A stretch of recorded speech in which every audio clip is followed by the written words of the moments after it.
Kita sekarang bahas bab baru ya. Ini kelihatan apa yang saya share?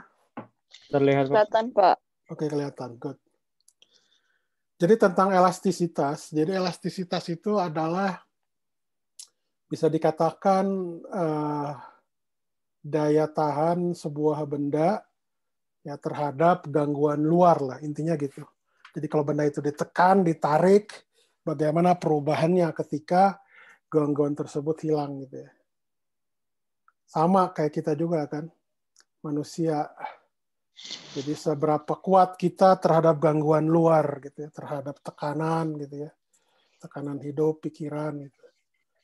Nah, makin kuat kita, ya berarti konstanta elastisitas kita makin besar. Makin besar. Makin bagus.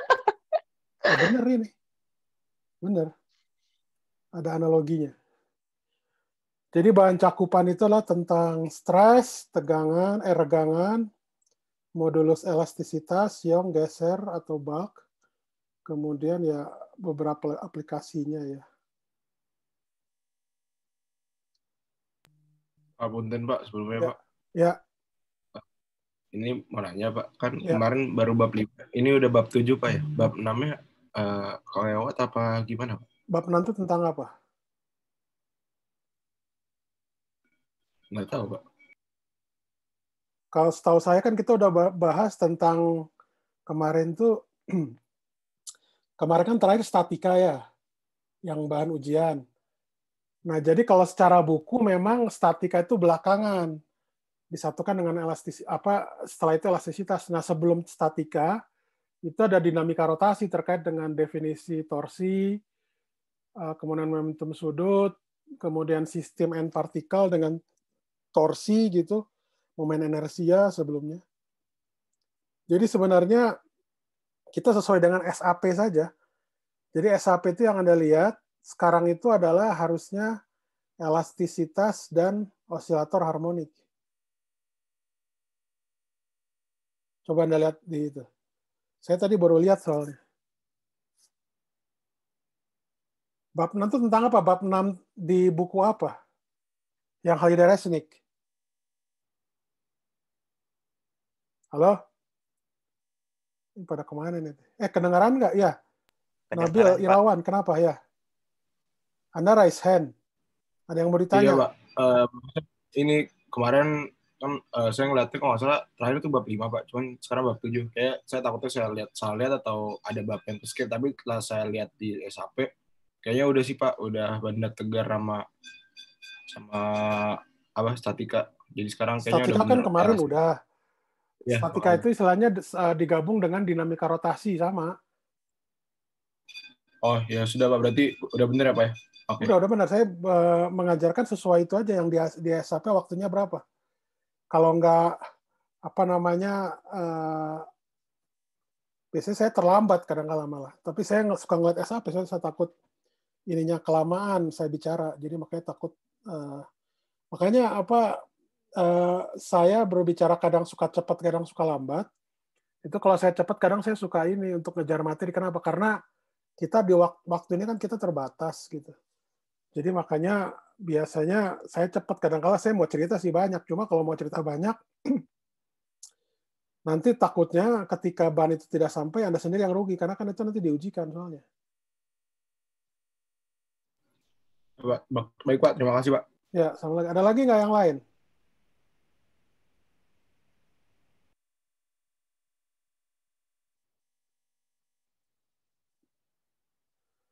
Oke, kita lanjutkan. Jadi tegangan itu adalah terkait dengan yang disebut namanya tekanan. Itu adalah gaya persatuan luas. Jadi secara umum, kalau kemarin kita tinjau gaya itu kan pada benda tegar misalkan, itu kan kita hanya gaya tersebut itu kan bekerja hanya pada titik pusat masanya saja kan. Kita asumsikan. Nah, pada kenyataannya ketika kita mendorong itu kan tidak mungkin cuma di titik pusat masanya saja. Kita memberikan tekanan pada benda itu biasanya pada satuan luas. Jadi sebenarnya yang tepat nanti adalah tegangan. Tapi tegangan ini adalah skalar ya, bukan vektor. Besaran skalar. Dimensinya itu adalah gaya persatuan luas, satuannya adalah Newton per sekon kuadrat, atau yang kita sebut namanya Pascal, PASCAL.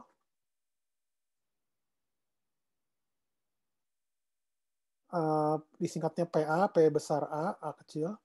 Kemudian ada regangan, regangan itu biasanya terkait dengan geometri benda, perubahan geometri dari benda. Jadi perubahan yang dialami dan dibandingkan dengan keadaan awalnya kan. Yang disebut fraksi, ini pasti fraksi perubahan panjang, fraksi perubahan luas, dan fraksi perubahan volume.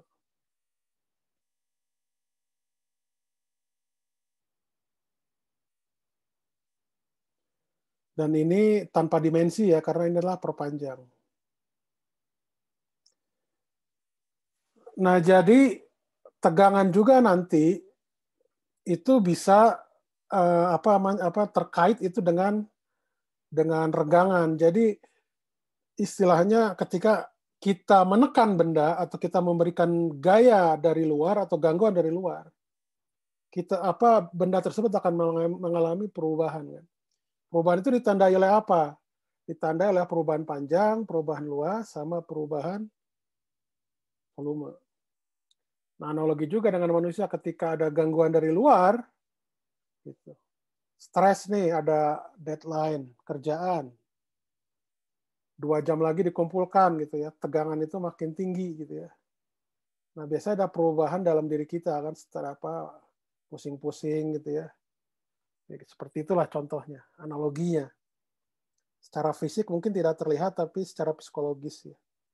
Stres gitu-gitu ya.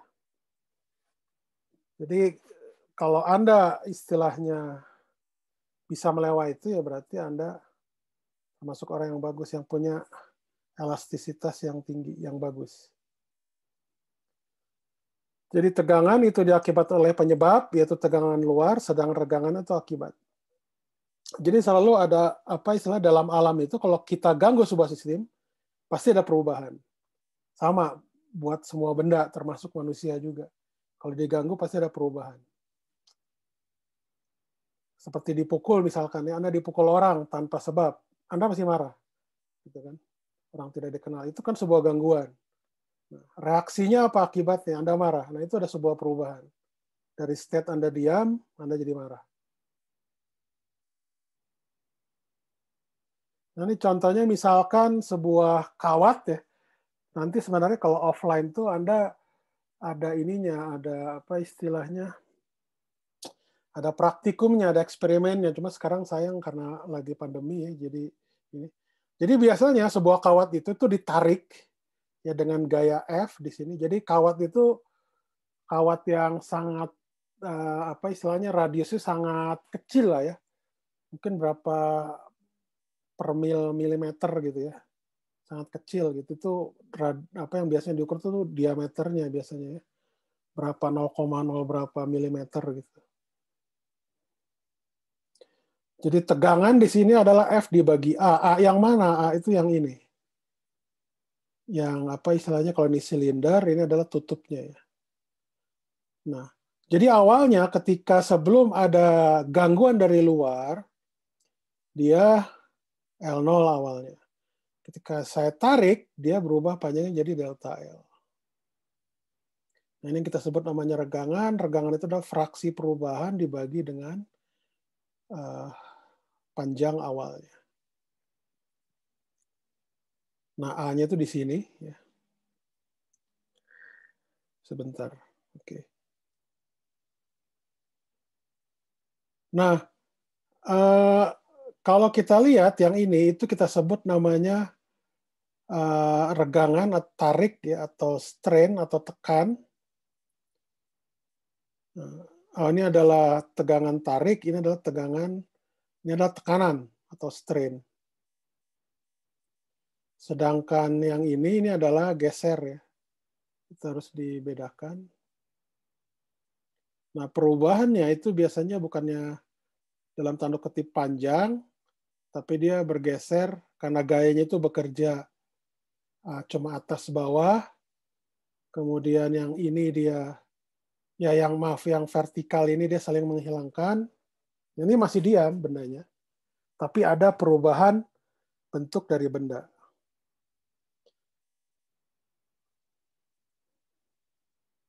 Nah, ini adalah H, ini biasanya nanti pergeserannya adalah delta X.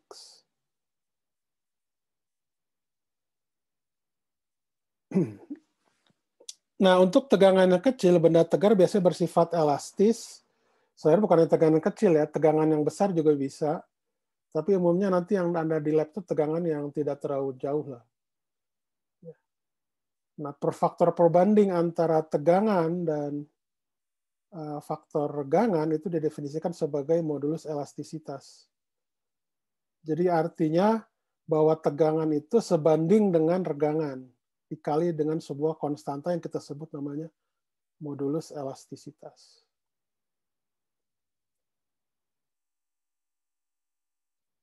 Jadi kalau kita menggambarkan keuletan bahan, istilahnya bahan itu makin sulit ditarik atau ditekan, itu biasanya modulus Young. Kemudian menggambarkan kekakuan bahan, itu biasanya geser. Kemudian menggambarkan kemampuan bahan untuk dimanfaatkan, itu biasanya modulus bulk. Kalau untuk yang pertama dan yang kedua, ini adalah untuk benda-benda padat atau solid ya bahasa Inggrisnya. Kalau yang modulus bulk ini biasanya untuk gas dan cairan atau fluida.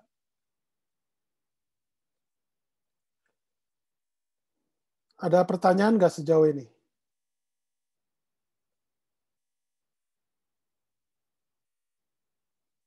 Tidak ada, oke. Jadi, nah sekarang tegangan, modulus Young ya. Tegangan itu adalah F per A.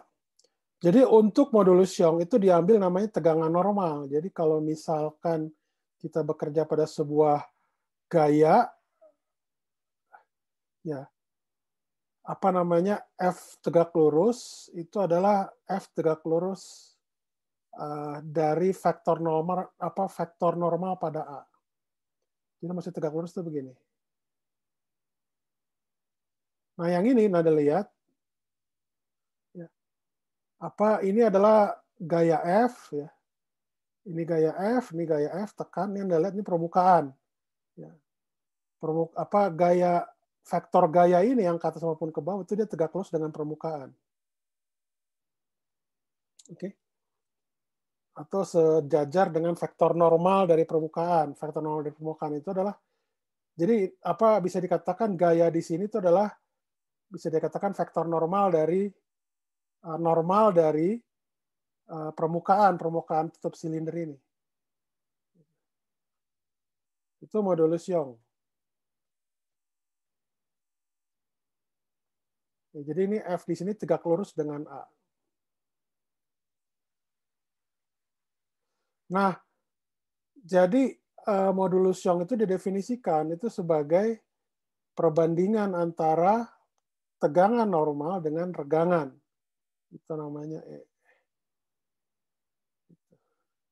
Bisa dikatakan dia sebanding.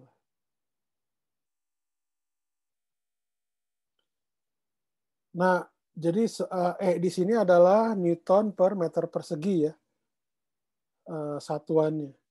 Karena kan delta L per L0 itu dia tidak ada satuan atau tanpa satuan.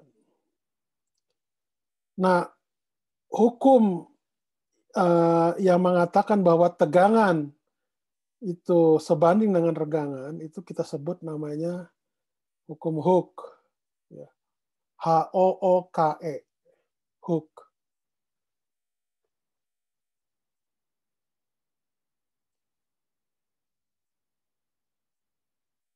Ya, ini cuma ini aja. Nah, ini beberapa contoh misalkan modulus Young dari beberapa bahan. Ini sumbernya dari Giancoli, Elementary Physics. Kalau Anda lihat di sini semuanya ordernya 1049. Yang paling besar di sini adalah baja kan ya. Jadi baja ini makin besar modulus elastisitasnya berarti dia makin bagus, makin kuat. Jadi kalau benda terbuat di baja bisa kita dekati secara bagus dengan benda tegar gitu. Kalau seperti tahu misalkan, tahu pasti jauh di bawah ya. Tempe, tahu gitu. Bakso misalkan. Yang makanan-makanan tuh jauh di bawah. Nah, tulang kita itu adalah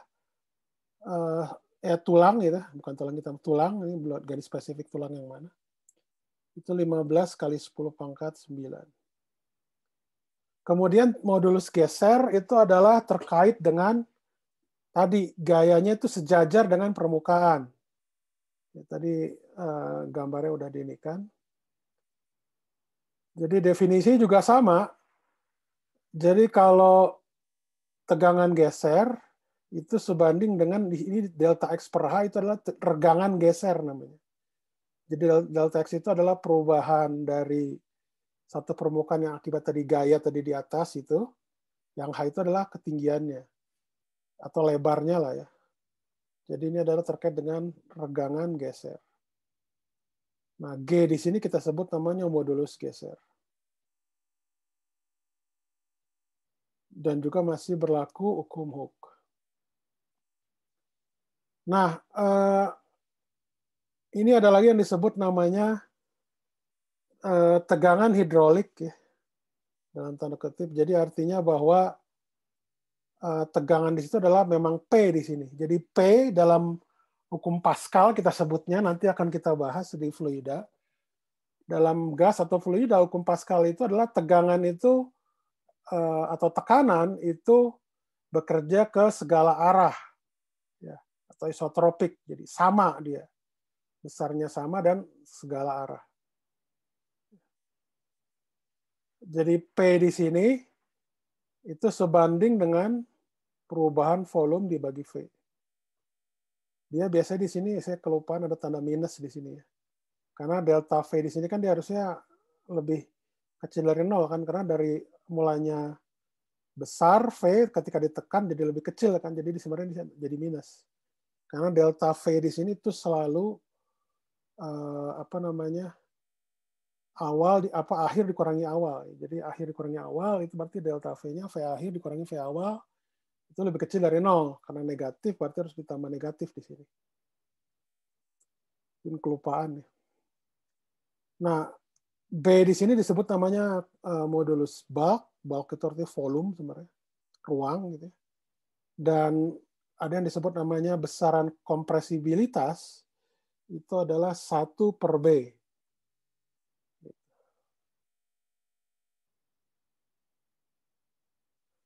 Nah, ini adalah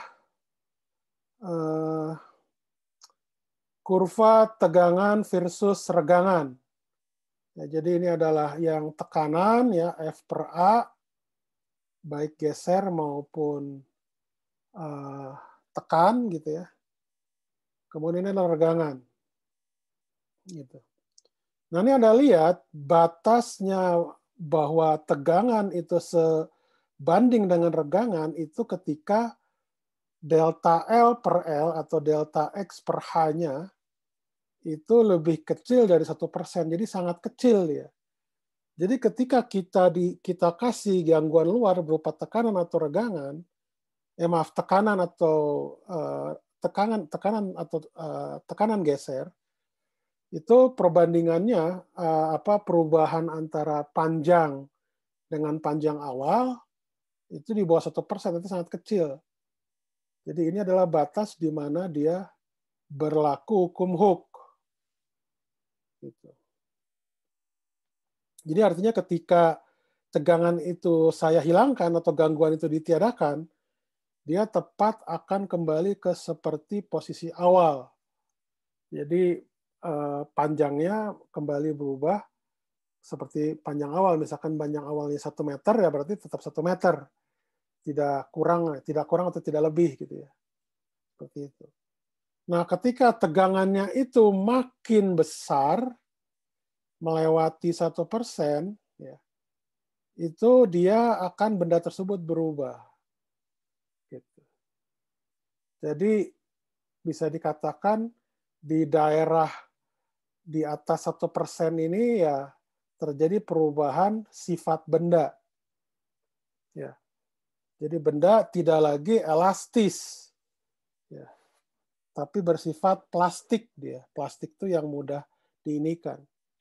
Jadi seperti pertanyaan teman Anda, ketika dulu ya saya ingat ya, ketika apa namanya, misalkan ini pegas, ketika pegas tersebut sudah berdeformasi, berubah panjang, ya dia tidak lagi elastis, tapi dia bisa melakukan oscilasi, tapi oscilasinya tidak linier, tapi pada umumnya non linier.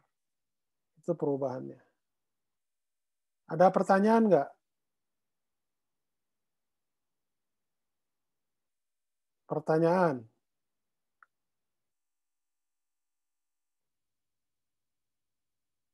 Cukup jelas ya? Cukup jelas nggak ini? Dava? Jelas, Pak. Jelas, Pak. Jelas? Oke, good. Nah, ini juga bisa tadi saya bilang. Ya, ada pertanyaan? Itu kan panahnya itu, ya Pak, saya. Ya, silakan. Yang di titik C itu kan dia ngebelah gitu, Pak. Itu maksudnya gimana, Pak? Iya, jadi kalau kita teruskan lagi ke sini, dia kan berubah. Ya. Nah, bisa jadi juga dia ketika regangan itu saya hilangkan pelan-pelan, gitu, dia regangannya jadi berubah, panjangnya jadi berubah seperti ini. Tapi dia tidak elastik lagi. Tapi kalau terus kita tekan terus, lama kelamaan benda tersebut jadi patah. Gitu. Ini di atas 30% regangannya. Sekitar 30%. Jadi ini bisa patah. Kalau kita teruskan tekanan, tapi kalau tekanan pada suatu titik, teman kita pelan-pelan kita ini kan, dia akan istilahnya berubah panjang, tapi tidak menjadi panjang semula. Apakah hukum Hooke berlaku? Ya bisa jadi karena itu di sini bersifat plastik, tidak lagi elastis, berarti hukum Hooke tidak berlaku.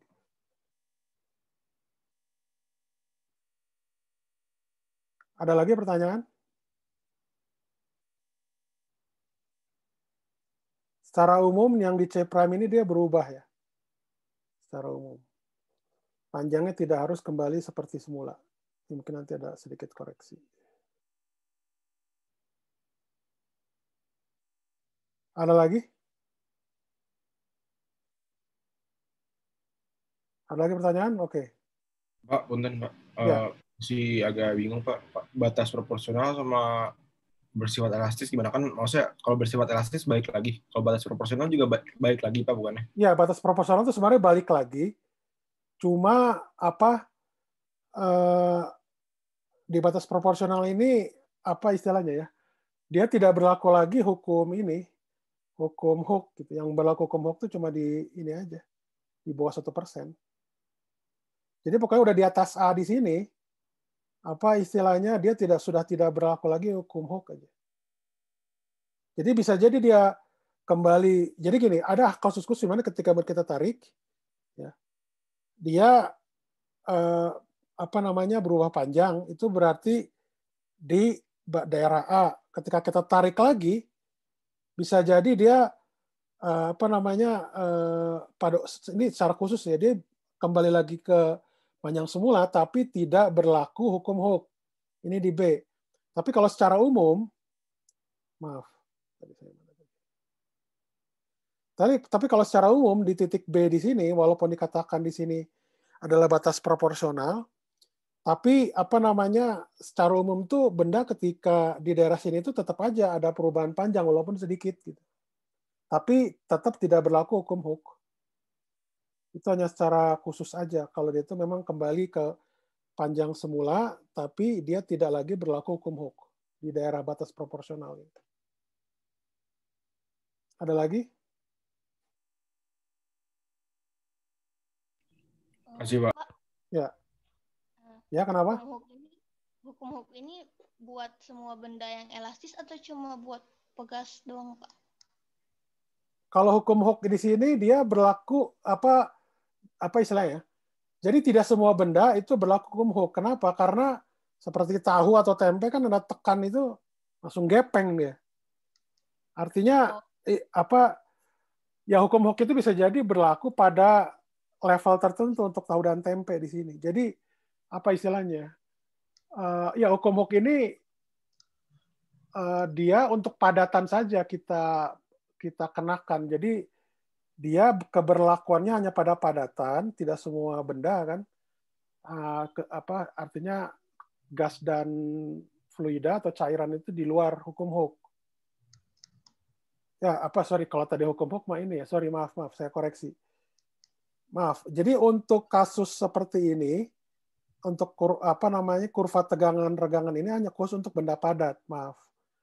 Jadi kalau untuk yang konstanta bulk itu lain lagi, itu karena kan terkait dengan fluida dan cairan, dia udah pasti berubah-ubah bergantung pada mediumnya yang kita atau wadah yang kita berikan kan kalau cairan dengan gas. Tapi kurva ini dikhususkan untuk benda padat, maaf. Jadi benda padat. Jadi hukum Hooke di sini bisa dikatakan berlaku untuk semua keadaan, ya hanya pada kasus-kasus tertentu saja. Gitu. Ya, hanya pada kasus-kasus tertentu saja. Jadi kalau misalnya pada modulus bulk itu berlaku, yaitu apa istilahnya itu hanya istilahnya definisi umumnya. Apakah itu berlaku secara umum ya? Secara umum tidak, belum tentu berlaku gitu ya. Belum tentu berlaku. Seperti contohnya di sini juga, kalau di sini kan kebetulan padatan. Jadi daerah di B, C, D maupun C prime di sini adalah daerah-daerah yang dia secara umum dia tidak berlaku hukum Hooke. Artinya bahwa tegangan di sini itu tidak sebanding dengan regangan. Kalau untuk cairan dan gas itu agak beda lagi. Beda lagi. Baik, Pak. Terima kasih. Ya. Ada lagi?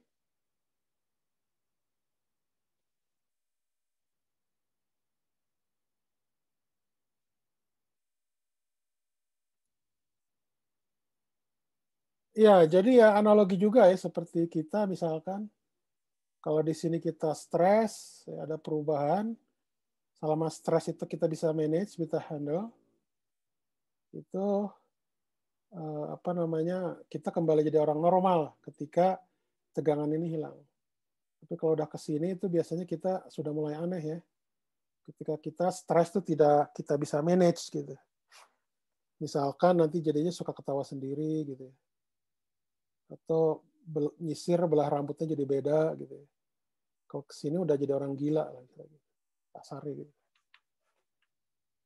Jadi makin besar tekanan hidup ya berarti Anda makin bagus elastisitasnya.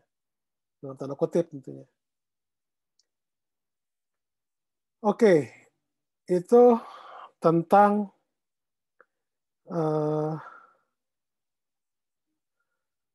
elastisitas.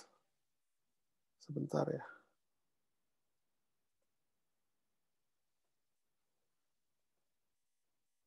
Nah, kita masuk ke bab baru. Jadi elastisitas tadi yang saya ingatkan itu untuk statis ya. Jadi benda yang diam. Kalau bergerak tentunya beda lagi. Itu dinamik nanti. Jadi kita baru menginikan untuk benda statik. Nah, tadi terkait dengan aplikasi. Aplikasi itu nanti biasanya kita untuk mengukur daya tahan sebuah bahan. Ya, misalkan seperti baja kita mau pakai untuk jalan. Ya, jalan raya misalkan itu kan kayak beton-beton di situ kan dia ada baja-bajanya tuh. Pasak-pasak baja gitu ya. Apa istilahnya? Besi-besi baja gitu yang di dalam corannya itu. Itu kan sudah diperhitungkan bahwa berapa beban maksimal mobil yang harus lewat misalnya itu sudah diperhitungkan. Ya, dan di sini kan kita belum memperhitungkan usia bahan kan. Jadi namanya bahan juga itu ada usianya. Jadi ketika kita bangun ya mungkin kalau teknik sipil ya, Anda membangun sebuah jalan yang bertingkat, ada cor-coran besi bajanya ya. Itu ketika makin sering mobil lewat kan dia terlalu beban kan, dia pasti akan itu tadi berosilasi terus gitu ya. Tapi lama-kelamaan kan juga pasti dia ada tadi waktu deformasinya ketika total beban itu melebihi yang diinikannya, yang bisa ditampungnya gitu ya. Jadi itu nanti akan ada deformasi dari atau perubahan dari ini. Makanya kita harus cek biasanya. Ya. Jembatan ini harusnya bertahan berapa lama gitu ya. Harusnya di atas 100 tahun yang bagus kan. Jadi lebih ini gitu. Jadi kalau di kita umumnya kalau lebih dari 100 tahun makin awet makin dipertanyakan kenapa? Karena nggak ada proyek lagi katanya. Oke. Ada pertanyaan lagi nggak sebelum saya lanjutkan?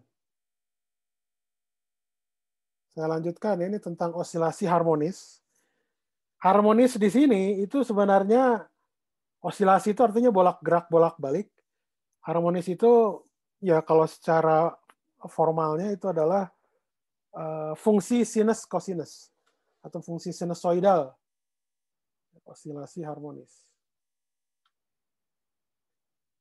Jadi biasanya dalam osilasi harmonis itu ada amplitudo, itu adalah pergeseran maksimum, seperti misalkan Anda tarik pegas, Anda tekan pegas, itu kan ada perpanjangan maksimum ya.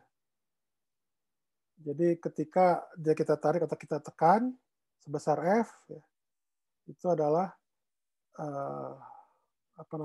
perpanjangan maksimum atau perpendekan maksimum. Kemudian ada periode. Ya. Jadi periode itu adalah dia melewati jadi kita ditekan ada maksimum, terus dia melewati titik setimbang sampai ke yang perpanjangan yang maksimum lagi. Jadi ada satu perpanjangan pendek ya, perpendekan maksimum lewat ini setimbang, kemudian ada perpanjangan maksimum. Itu satu periode. Dan kata lain, kalau sinusoidal itu di sini Anda lihat, periode itu adalah ada satu lembah, satu puncak. Atau dari sini ke sini ini satu periode nih. Jarak antar puncak atau jarak antar lembah. Itu juga satu periode. Atau satu puncak, satu lembah seperti yang tadi saya bilang. Nah, kemudian ada yang disebut namanya frekuensi. Frekuensi itu seberapa sering. Misalkan ini, kalau saya misalkan mengunjungi orang tua itu 1 kali sebulan, itu berarti frekuensi atau periode? Frekuensi, Pak. Ya, karena itu 1 kali per bulan, ada per waktunya. Ingat, per waktunya. Jadi frekuensinya 1 kali per bulan saya mengunjungi orang tua. Periodenya berapa ya? Tinggal Anda bagi aja. Dalam 1 bulan saya mengunjungi berapa kali? 1 kali. Atau 2 kali dalam sebulan. Jadi 2 kali per bulan. Jadi kalau periodenya ya setengah bulan. Cukup jelas ya?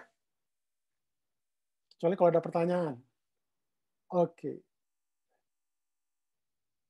Nah, ini apa yang disebut namanya gaya pulih ya pada pegas. Jadi gaya pegas itu kan sama dengan F min Kx. Jadi tanda minus ini yang seperti saya bilang itu disebut namanya restoring menandakan bahwa ini adalah gaya pulih gitu.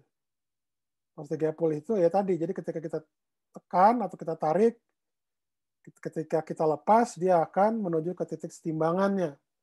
Jadi restoring. Arah restoring lah, terkait dengan arah restoring.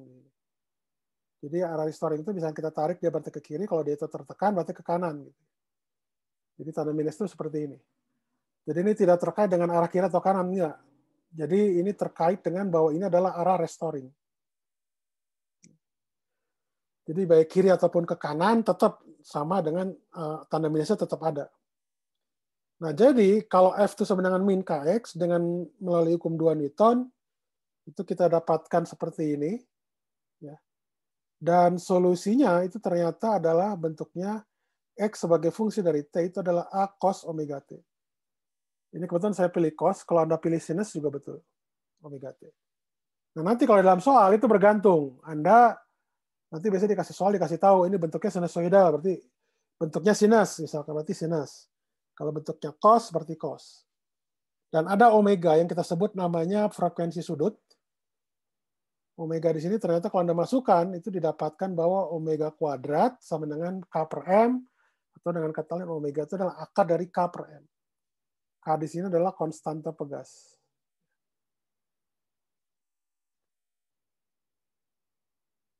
Nah, ini yang disebut namanya frekuensi substitut yang saya bilang, bahwa omega itu adalah sama dengan 2pi per T.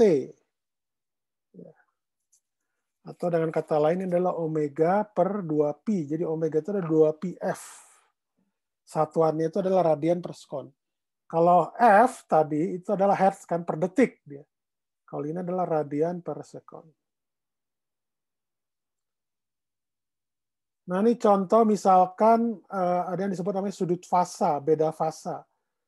Jadi beda fasa di sini itu adalah terkait dengan sudut pergeseran.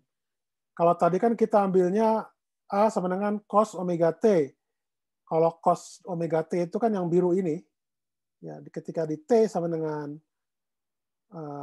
apa namanya? Sebentar ini 2pi per T, maaf, pada T sama dengan T kecil sama dengan T besar, pada T sama dengan 0, T kecil maksud saya, T kecil sama dengan 0 di sini, itu kan A cos, kalau misalkan V-nya 0, itu kan berarti cos 0 itu kan 1 ya. Jadi kalau dia itu ditambah V, dia tinggal bergeser aja maksimumnya. Ini yang merah, sejauh V. Jadi kalau V-nya lebih besar dari 0, itu berarti dia bergeser ke kiri. Kalau dia tuh V-nya lebih kecil dari 0, dia berarti bergeser ke kanan. Kalau V lebih besar dari 0, itu berarti bergeser ke kiri. Kalau V lebih kecil dari 0, itu berarti bergeser ke kanan. Ya betul, maksudnya gini. Ini berarti tanda... sebentar.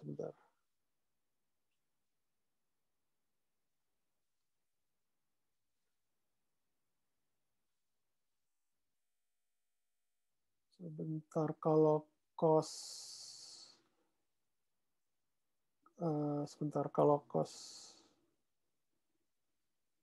oh ya betul. Kalau dia itu plus itu berarti ke kiri, kalau lebih kecil berarti ke kanan. Ya betul.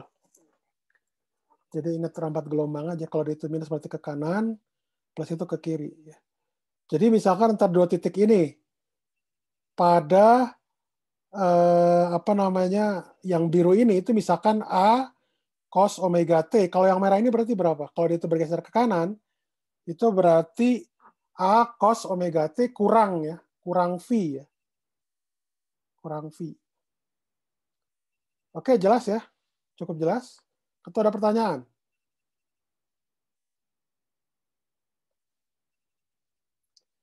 Ada pertanyaan? Oke, kalau tidak ada, saya anggap cukup jelas. Kemudian dalam osilasi ini juga itu ada yang disebut namanya perpindahan. Itu adalah seperti ini gambarnya X A cos omega T plus V. Ada yang disebut namanya kecepatan. Itu adalah turunan dari dx per dt. Turunan dari X yaitu dx per dt, ini kecepatan. Ya, jadi kalau misalkan di sini adalah A cos omega T, X maksimumnya itu adalah A, di sini adalah amplitudo. Kemudian dx per dt ini adalah minus A omega sin omega T plus V. Jadi kalian lihat di sini, antara cos dengan sin di sini, dia berbeda 90 derajat ya.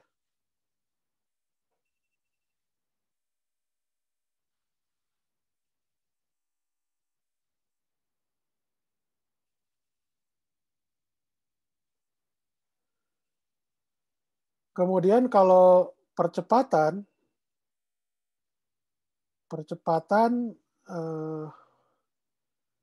di sini Anda turunan keduanya. D kuadrat X per dt kuadratnya adalah minus A omega kuadrat cos omega T plus V. Jadi kalau di sini plus, di sini minus. Jadi dia berbeda 180 derajat untuk percepatan. Ini sebenarnya juga bisa Anda lihat dari ininya, yang persamaan dua ini.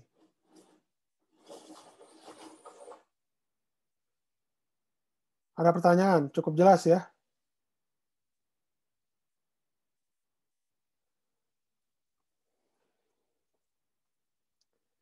Nah, ini sebenarnya ini yang tadi ya. Jadi kalau benda berosilasi itu ketika saya tarik, kemudian saya lepas, dia akan bolak-balik seperti ini. Oh, ini apa namanya pada benda yang digantung. Jadi digantung pegas ditempel sebuah balok, kemudian digantung, dia pasti ada dia bergeser titik setimbangannya ya. Jadi X1. Ya, makanya di sini mg sama dengan min kx1. Kemudian kalau analisa gayanya di sini adalah berarti kan F sama dengan mg kurangi k1 plus delta x. Jadi kalau Anda masukkan di sini, mg kurang kx1 kan 0 ya. Jadi tinggal ini, k kali delta x itu adalah perubahan panjang ketika saya tarik sebesar gaya F.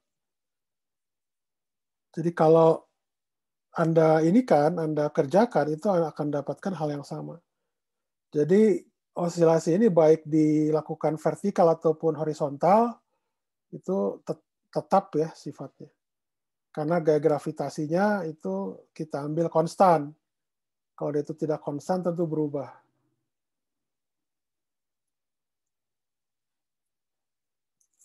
Kemudian dari pegas, kita lanjut ke bandul sederhana. Ada pertanyaan nggak tentang pegas? Tidak ada, oke. Saya lanjutkan. Jadi bandul sederhana, yaitu kalau saya ini kan tali yang panjangnya itu adalah L kecil, kemudian ada sebuah benda, misalkan bola baja gitu yang kecil, ya sangat kecil, kita ikat pada tali tersebut, kemudian saya ayunkan. Nah, gaya yang bekerja pada bandul ini, yang membuat dia bolak-balik atau restoring, itu adalah mg sin theta, yang arahnya ke sini kalau dari gambar ini. Ke ke kiri lah ya, ke bawah kiri. Nah, ini arah gayanya berubah-ubah. Ya, jadi ketika dia di sini, gayanya jadi ke kanan. Jadi maka di sini tanda minus di sini itu bukan terkait dengan arah gaya, tapi dia terkait dengan bahwa gaya ini bersifat restoring atau restoring direction lah ya. Gitu. Nah, jadi kalau Anda mengerjakan langsung seperti ini, ya itu akan didapatkan persamaan nonlinear. Jadi osilasinya osilasi nonlinear. Karena itu di luar dari jangkauan kita, nah makanya kita mengasumsikan untuk theta kecil. Theta kecil itu ya di bawah antara di bawah 1 atau di bawah 2 lah, 2 derajat ya. Theta kecil itu. Jadi sehingga sin theta-nya itu bisa kita aproksimasi dengan theta gitu. Nah, kalau sin theta-nya itu bisa kita aproksimasi dengan theta, maka nanti analoginya ini tinggal ganti aja di sini nih, x ini jadi theta, ini jadi theta. Maka nanti didapatkan theta di sini itu adalah A cos omega T ditambah V dengan omega itu adalah akar G per L. Jadi osilasinya itu bergantung pada percepatan gravitasi dan panjang tali ya. Jadi kalau panjang talinya lebih besar, maka frekuensinya dia akan makin kecil. Kalau panjang talinya makin pendek, dia akan besar. Itu bandul sederhana. Ada pertanyaan nggak tentang bandul sederhana? Ada pertanyaan? Pak, saya masih belum mengerti tentang tadi kan ini sudutnya theta, terus kalau di solusinya itu jadi V ya? Solusinya jadi? Itu A cos omega T plus V. Oh, V itu adalah ini yang Sorry. V itu adalah ini beda fasa. Ini beda fasa. Tapi kalau yang ini kan dia bandul fisis. X-nya di sini theta ini sebenarnya theta. Jadi garis ini adalah garis yang dikatakan titik setimbangnya, yang vertikal itu.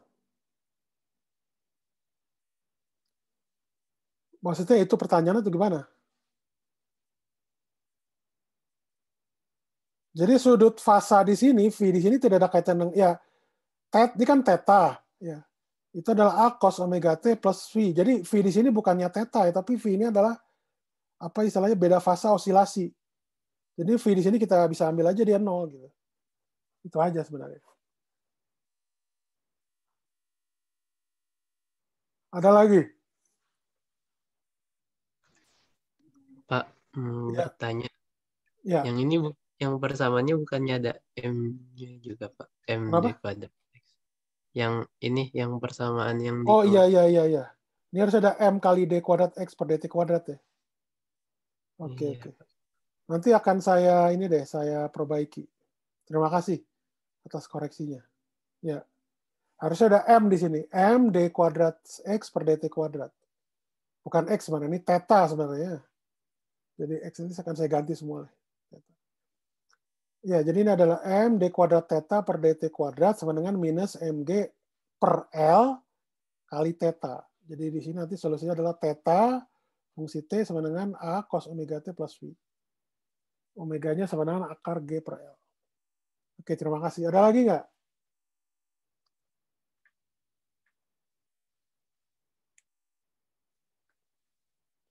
Ada lagi pertanyaan?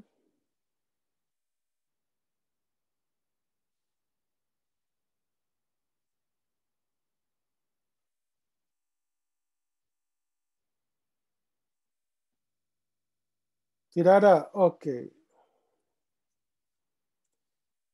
Saya lanjutkan.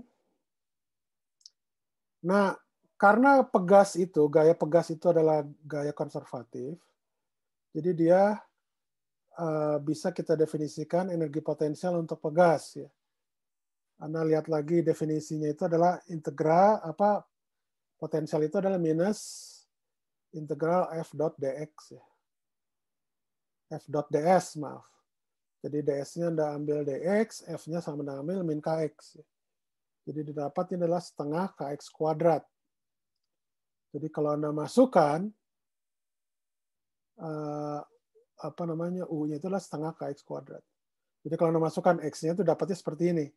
Setengah ka kuadrat cos kuadrat omega t plus v. Kemudian ada energi kinetiknya. Energi kinetiknya kalau Anda masukkan V-nya itu adalah sekian. Setengah m omega kuadrat k kuadrat a kuadrat sin kuadrat omega t plus v. Kemudian kalau ada jumlahkan, nanti didapatkan, kan kita dapatkan apa, omega kuadrat itu kan sama dengan K per M ya. Jadi kalau Anda masukkan ke sini itu didapatkan dia seperti ini. Jadi cos kuadrat ditambah sin kuadrat itu adalah 1, jangan didapatkan ini E sama dengan setengah K A kuadrat atau sama dengan setengah M omega kuadrat A kuadrat. Ini yang disebut namanya energi mekanik atau energi total dari osilasi harmonik. Konstan dia ya, karena A konstan, K juga konstan. Jadi makanya memang sesuai dengan rumusan bahwa gaya itu mempertahankan energi mekanik konstan. Ada lagi nggak pertanyaan? Yang teredam mungkin untuk minggu depan aja kali ya. Sekarang Senin ya? Sorry. Kamis lah, Kamis.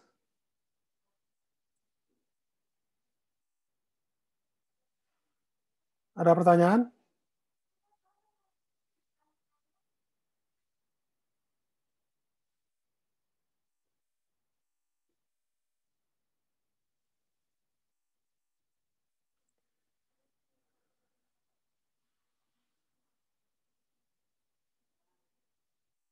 Ada pertanyaan nggak? Pertanyaan.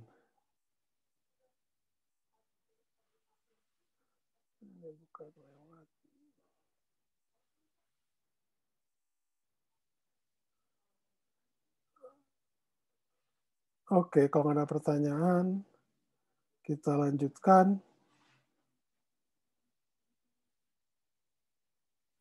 Oh, fluid mechanics ya, bentar.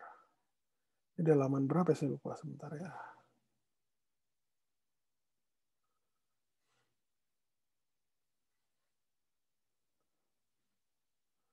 Oke. Ini terlihat ya? Terlihat, Pak. Lihat, Pak. Oke. Ini gerak osilasi. Ini contohnya. Ya, ini sama ya. Jadi yang kita tadi bahas.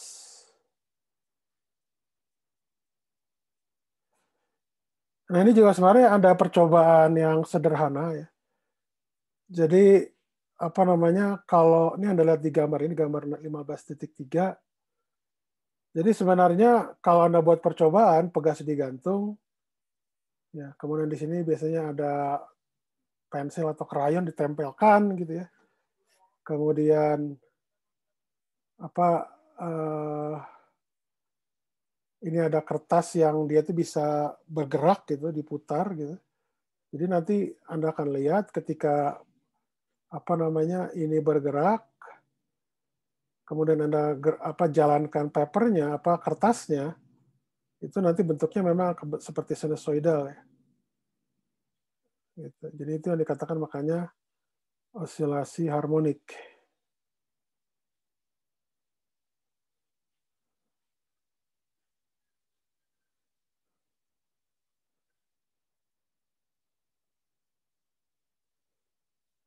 Ini kita bahas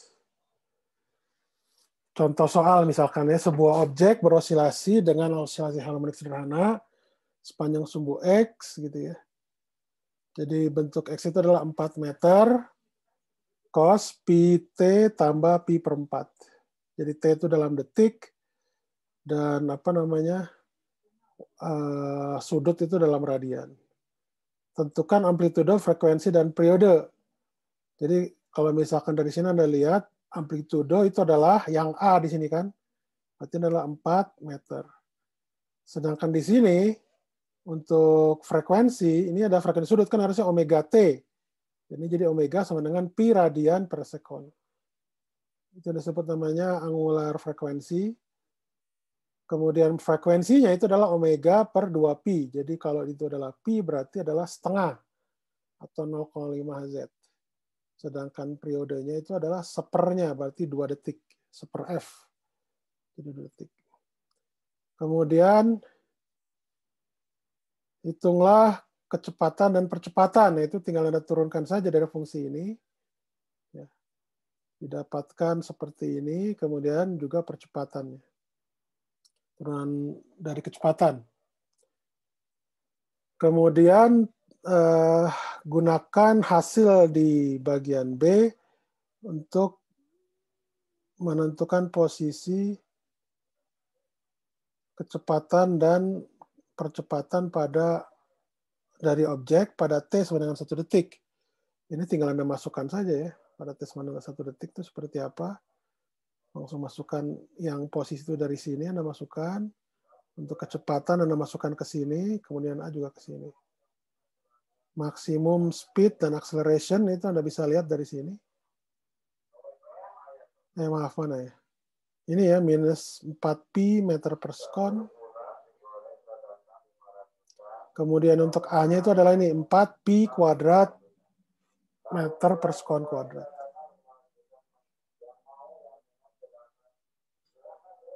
Kemudian tentukan displacement perpindahan dari objek antara T sama dengan 0 dengan T sama dengan 1. Ini Anda tinggal masukkan saja pada T sama dengan 0 dia berapa, didapatkan yang ini. Kemudian pada T sama dengan 1 detik Anda dapatkan berapa gitu ya, nanti tinggal Anda selisihkan saja. Didapatkan ini adalah minus 5,66 meter.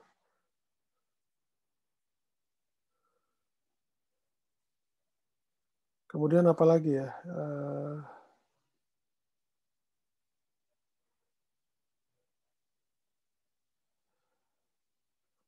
Oh ya, tapi ini kita belum belajar ya. Jadi apa namanya, untuk contoh yang kedua ini, itu adalah apa namanya, mobil masanya 1.300 kilogram, itu dibangun sehingga apa namanya, mobil tersebut rangkanya itu ditopang oleh 4 pegas. Masing-masing pegas itu konstantanya 20.000 Newton per meter. Jadi jika 2 orang mengendarai di dalam mobil mempunyai masanya gabungan itu 160 kg, tentukan frekuensi vibrasi ya. Jadi ini tinggal ini aja, karena ini dianggap 4 pegas identik, jadi nanti dia itu tersusun secara paralel ya, apa namanya, pegas tersebut. Nah, karena itu tuh paralel, jadi nanti konstanta pegasnya itu jadi jumlahan semua pegas. Jadi dia itu dianggap identik, ya berarti 4 kalinya dari ini, jadi 80.000 Newton per meter. Ya ini. Ya, ini ada tinggal langsung masukin rumus aja ini sih, kalau ini tidak terlalu sulit. Atau ada pertanyaan nggak?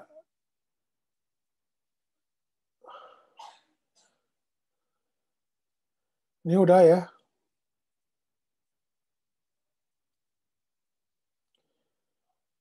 Oke, nah jadi ini cuma gambaran aja. Kalau untuk yang apa namanya, U di sini itu setengah kx kuadrat yang warnanya oranye.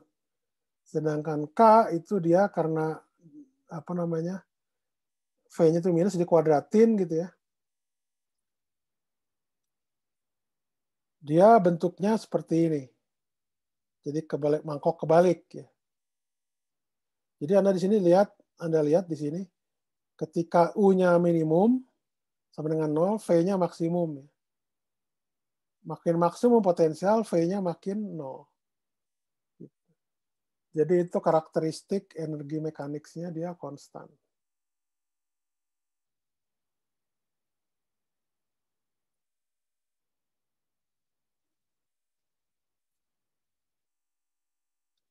Nah ini analogi gerak pegas dianalogikan dengan bandul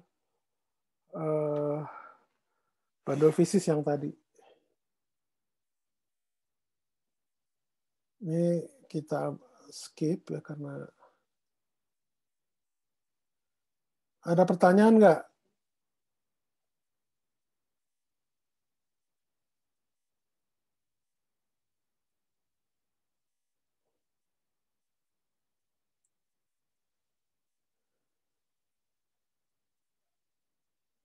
Ada pertanyaan? Tidak ada. Oke.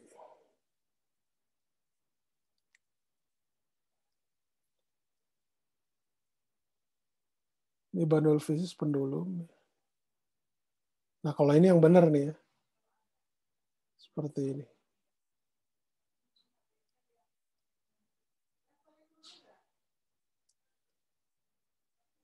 Oke, nah sekarang kita lanjut yang disebut namanya pendulum fisis. Tapi kalau tadi bandul fisis itu adalah seperti ini ya. Jadi dia ada benda titik bermassa M diikat dengan tali gitu ya. Kalau dia itu bandul fisis, dia berupa ini apa namanya, benda rigid atau benda tegar. Dia punya ukuran. Gitu. Nah, yang kita gunakan khusus untuk benda rigid itu biasanya adalah torsi. Jadi kenapa dia tidak pakai gaya?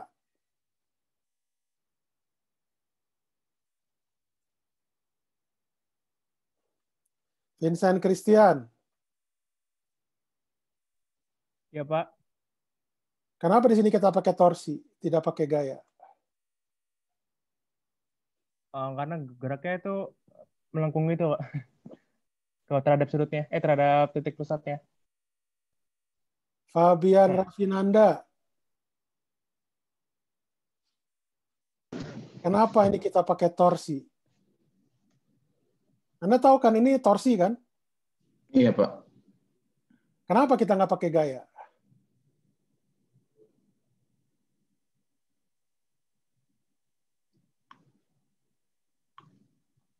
Oh, kurang tahu, Pak. Hafifanisa.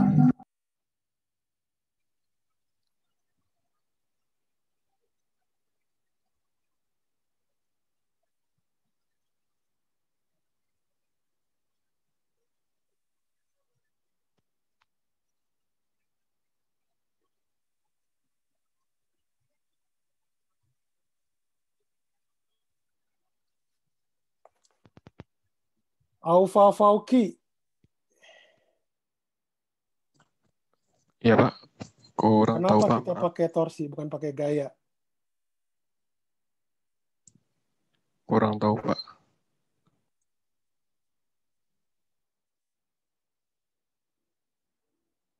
Kurang tahu. Rizky Ramadana. Kalau menurut saya karena kita nggak tahu gaya yang bekerja di pivotnya, Pak. Sementara kalau kita pakai torsi dengan pusat rotasinya di O, kita tidak perlu ninjau torsi Tapi kan yang gaya yang oleh gaya bekerjanya kan pivot. udah jelas itu adalah gaya berat. Iya, Pak. Tapi kalau pakai gaya kan berarti kita perlu masukkan gaya oleh pivot di bersamaan gayanya. Sedangkan kan kita Gaya nggak oleh tahu pivot. gayanya. Iya, Pak.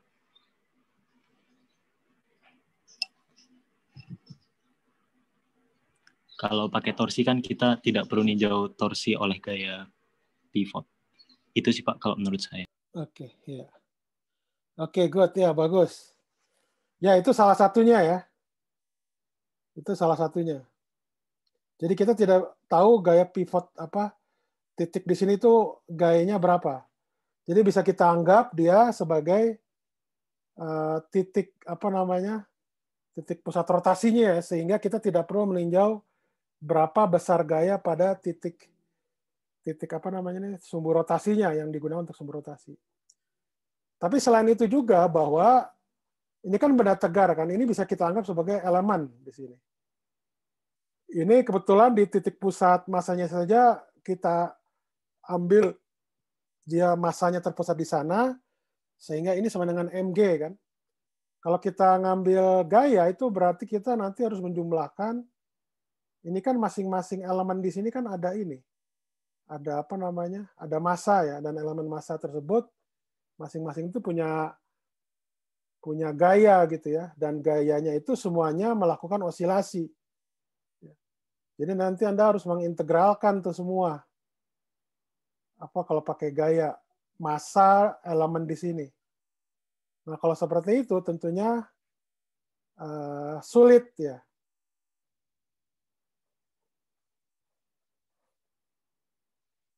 Nah, makanya kita untuk apa namanya? Benda tegar itu kita lebih enak menggunakan torsi. Jadi jumlahan torsi ya. Jumlahan torsi benda ini itu sama dengan minus mgd sin theta. Jadi total torsi ini baik apa untuk di seluruh ini itu sama dengan di pusat masanya. Apa namanya torsi mgd sin theta. Jadi ini sama dengan torsi di pusat masanya. Kalau Anda jumlahkan ini. Oke? Jadi lebih mudah itu. Nah, apa namanya? Saya lupa tadi apa. Oke, nah sigma tau di sini kan sama dengan I kali alfa.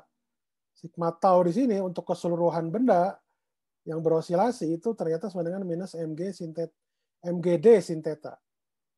Ini sama dengan ini, torsinya. Ya, jadi sama dengan torsi di pusat massa sama dengan I kali D kuadrat D theta dt kuadrat. Oke. Nah, jadi ini sama. Apa namanya? Kalau kita ambil tetanya sangat kecil, sin tetanya bisa didekati dengan theta. Ya, tadi ya. Jadi tanda minus di sini sama mengindikasikan dia arah gaya pulih. Atau istilahnya bahwa ini adalah terkait dengan gaya pulih lagi, tanda minus itu. Jadi kalau kita manipulasikan dapat persamaan 15.27 ya. Nah, kita lihat di sini adalah omega kuadrat kan di sini, omega kuadrat theta. Ya. Jadi solusinya itu adalah ini, theta sama dengan theta max cos omega T tambah V, di mana theta maksimum itu adalah posisi sudut maksimum, ya, dan omega itu adalah akar dari MGD per I. Jadi theta maksimum juga cuma sekitar 2 derajat, mah kecil ya. Gitu. Ada pertanyaan nggak?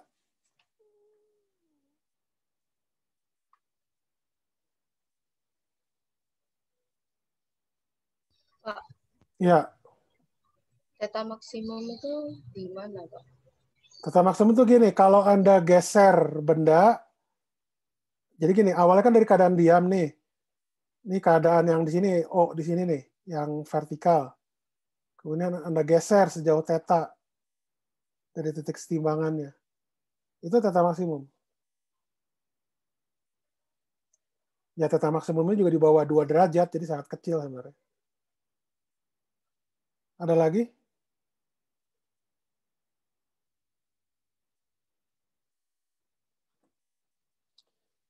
Kalau Anda punya di rumah, ya kalau ada yang kalau yang punya ya, ada jam Junghun's itu loh, yang dia itu jam itu memanfaatkan, jam itu besar, itu memanfaatkan energi kinetik bandul, yaitu osilasi itu.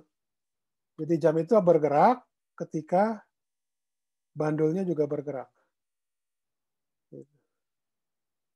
Jadi biasanya kalau dibenerin itu suka narik beban, kan ada ditarik. Jadi nanti ketika dia itu sudah agak ke atas, pada ketinggian tertentu dia akan mati, terus kita tarik lagi ke bawah sehingga nanti jam itu akan jalan lagi gitu. Terus kita goyangkan itunya. Nah, itu salah satu aplikasinya. Ya. Jam tersebut mahal intinya gitu. Tapi dari mekanik gitu. Itu sebagai apa istilahnya? Aksesoris rumah itu, Pak. Ada pertanyaan nggak?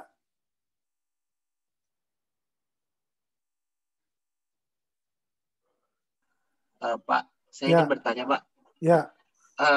Sampai berapa derajat sih, Pak, aproksimasi sin theta sama dengan theta itu valid, Pak? Ya itu tadi, di bawah 2 derajat.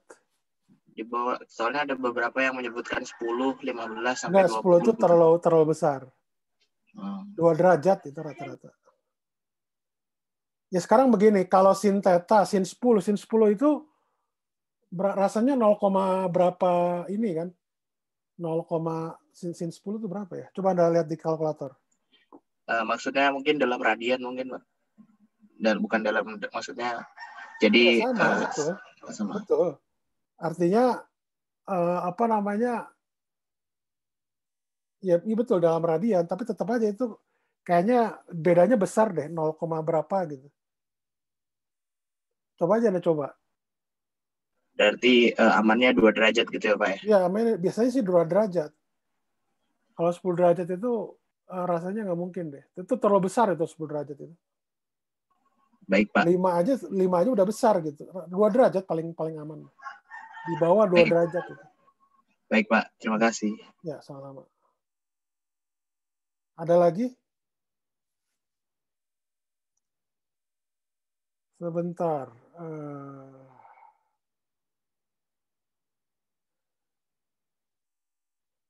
Kalau tidak ada pertanyaan, cukup kali ya segini ya, sebentar. Absen.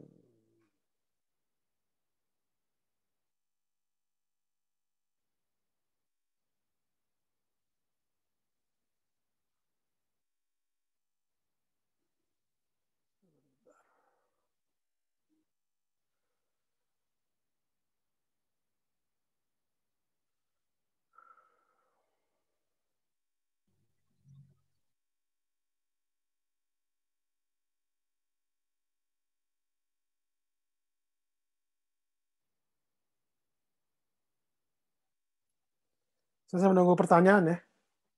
Sambil nunggu pertanyaan.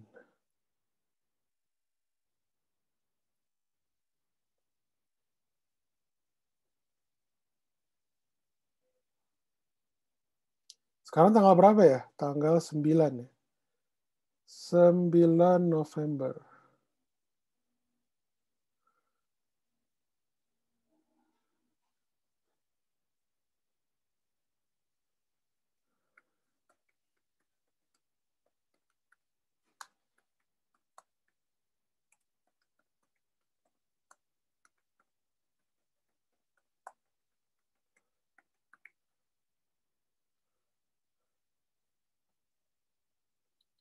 Oke, Anda bisa absen mandiri ya lah ya. Absen mandiri saja. Silakan.